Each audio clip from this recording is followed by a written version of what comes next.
But how do how do screenwriters generally, in your opinion, try to stand out of the crowd? How can they make an agent or a manager, a producer, an executive take notice? Write something good. You read my mind.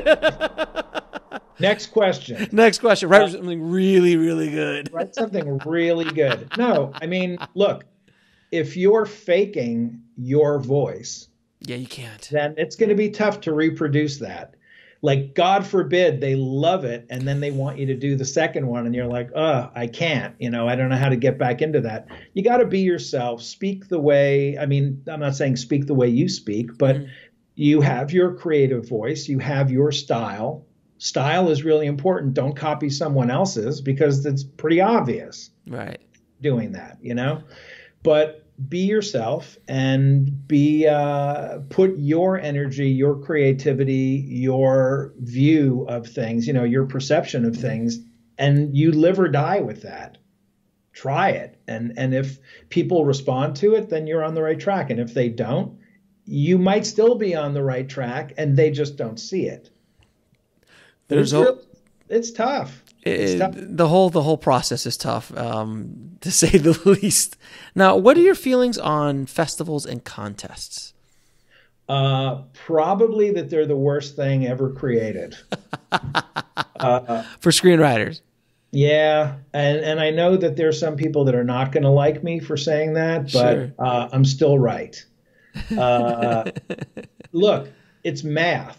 And sometimes when I teach a class, I actually do the math on the dry erase board, and I'll show them, if this many people sign up and they pay this much and there's this many weeks of judging that goes on and blah, blah, blah, whatever, it's a money-making factory. That's what it is for the people that run the contest.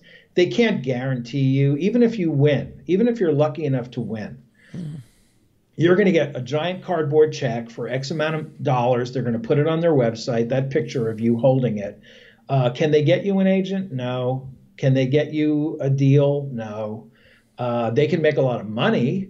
And by the way, you won, but let's say there's 5,000 other people that didn't win. Well, they're going to get bombarded with emails saying, you came so close. You were a quarter finalist or a semifinalist or whatever. Buy this book, take this class, do this webinar series with us, and maybe next year, you'll win. And people are going to buy that stuff. But here's something that I think is really the most important thing I can say.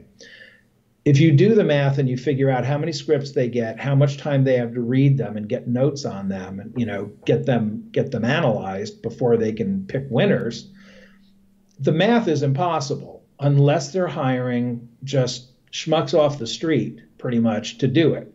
And that's what they do. And I can tell you, I know for a fact that some people I know have taken part or participated in contests where high school kids with no experience reading scripts whatsoever were paid minimum wage to read scripts and write notes.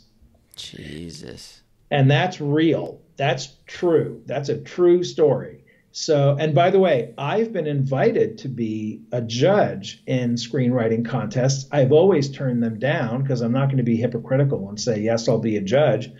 But what they would tell me, the invitation would say, you don't really have to read the scripts. Read a few pages. If it looks like it's going somewhere, finish it. If it doesn't, just say so. Well, I would hate to be the guy that paid $125 to enter that contest and find out nobody's reading it. Oh.